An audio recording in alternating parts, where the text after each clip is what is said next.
When you first had this thought of building a gym, how did it all start? Like, well, go back to the right from the beginning. Like, oh, even when you started fighting, like, what got you into the sport of uh, boxing in the first place? Oh, Was it straight out of I Custom didn't. Boys or? Yeah, I didn't box till I was about 18, Mm. and then I started boxing. And it's addictive boxing, eh? So I just yeah, I went to a fight night one night, and I remember this island guy said he'll meet me at the gym the next day. Remember his name was Steve Aotearoa, I think it was. I never saw him again, but he met me. I turned up and he was there. He didn't have to. I'd never seen the guy before. He was on the piss. He turned up, and that was sort of the end of it. So that guy got me into boxing, and yeah, it's addictive. So just yeah, So sort of you boxed for the you next. you were training until you got to your first fight, or Yeah. how long did that take?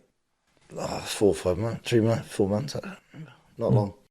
Then I just started fighting. Had about 70 amateur fight. Do you remember your first fight? Where was it? It was at Mangarees League Club. Mm. Yeah. And what happened? Do you remember what happened? I won. It was a fucking mess. We were swinging back.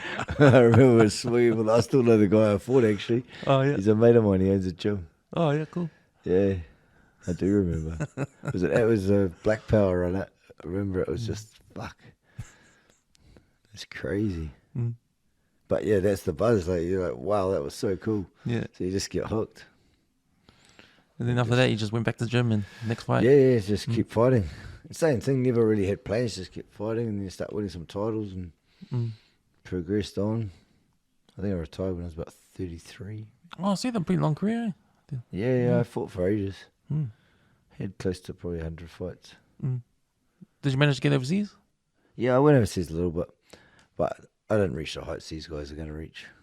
But we didn't really have a pathway then either. We didn't have the pathway. That's what we're trying to create too. Is it's like a pathway that they can get there. Mm. It's all very well fighting all the time, but if you haven't got a pathway or the know-how to go to the next stage, you're never going to. Mm. And I think that's what we've lacked here, and we're starting to be able to do that, eh? Right. So Yeah. someone's good enough, we can put them on that stage that they can shine and do it properly. So during your career, you were plumbing as well, and then you decided to retire. Did you have your gym before you retired, or? No, so my gym was just, we had a deck at home. We just put ropes around the deck and pretty much had like 2 bags. And then I was training my brother because he was fighting. And then Jerome was my next door neighbour. So he came over and he joined, and it just kind of just grew, man. Start from there. Oh. Yeah. So it was literally just a shitty old deck with a little rope around it. It was a start, yeah. So it's just grown. I feel embarrassed. Like our gym's pretty cool now. It's like flash ad. But like honestly, like I was actually talking to Mia about it, and it's like, fuck, that's something I feel embarrassed because I don't know. We all come from West Auckland. We all come from nothing in a sense, And then suddenly you have this flash gym and stuff. My honest emotion is like a little bit like shame. You know what I mean? I quite like the old fucking concrete floor, like one rope around it that had its own coolness to it, eh? Oh, you're too humble, mate. Nah, but you know what I mean? A little bit. It's yeah. I mean, fuck, I love my gym, don't get me wrong. But it is, there was something nice about back when we used to have our second gym, we used to have a single garage with ropes in there with a concrete floor. And then if you went too far to the side, you'd hit your head on a shelf or like, it was fucking ridiculous. And I still had these fighters. And then we had like a bagola outside, so if it rained, you got wet with all the bags. It was fucking rough, man. That wasn't that long ago. That was probably... 5 years ago that we were there. So like, and then we built one, and then so it's moved pretty quick from So it's cool that all those guys still experienced that sort of like grassroots stuff. Yeah. They weren't just straight into this. Yeah, especially Jeremy, he experienced the grassroots. He's stuff. right from the start. Yeah. Which is cool. So what was your plan then when you first started? You're fighting on the deck here, Jerome come in, you're training Jerome, and then were you just thinking, what do you have to do to start a gym like that, like a boxing gym, and having Well, it was barely a fighters gym, man. signed It was up? just a deck.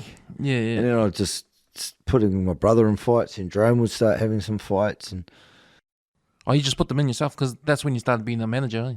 Yeah, but they'll just be amateur fights.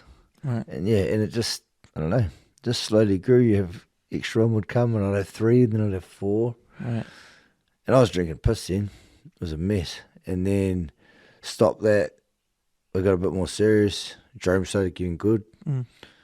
And then, but everything back then you'd get on you'd get a fighter on a Joseph Parker card. So I was riffing then as well, actually, too. You'd be like Joseph Parker card. I was like, that was a big deal. Be like, fuck, we've cracked it, you know?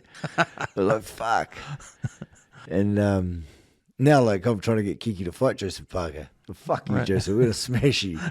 Like, it's just changed, but so quickly. Mm. And then we've just been to Manchester fighting for the world title. So, but it's kind of, I don't know. People are like, fuck, is that amazing? It's like, you're kind of just in it and you're just doing it. Yeah, and it just happens. And it just happens. And you just got to do it when it happens. Hard out. And then, but sometimes you wake up in the morning, you be like, fuck, that's pretty fucking out of it that we just did that. Mm.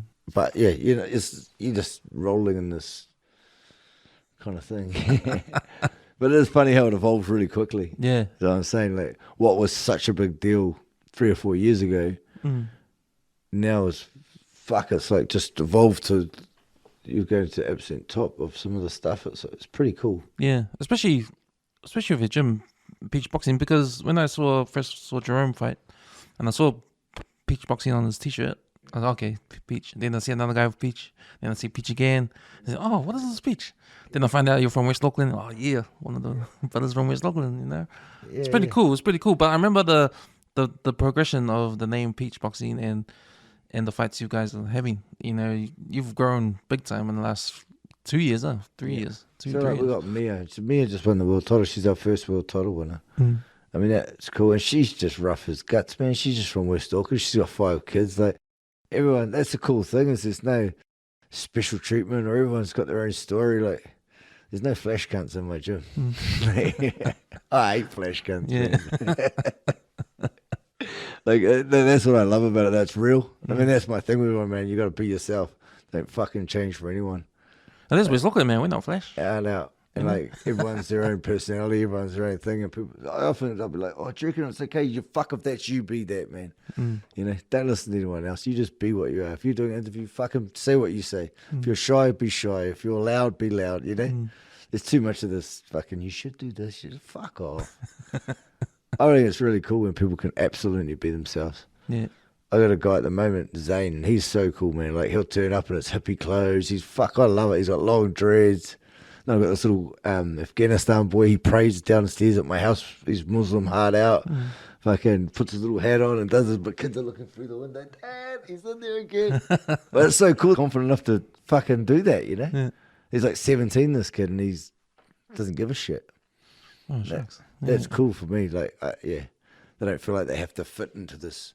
We're all like this. It's like they're all so fucking different, but that's what kind of makes it strong, I think.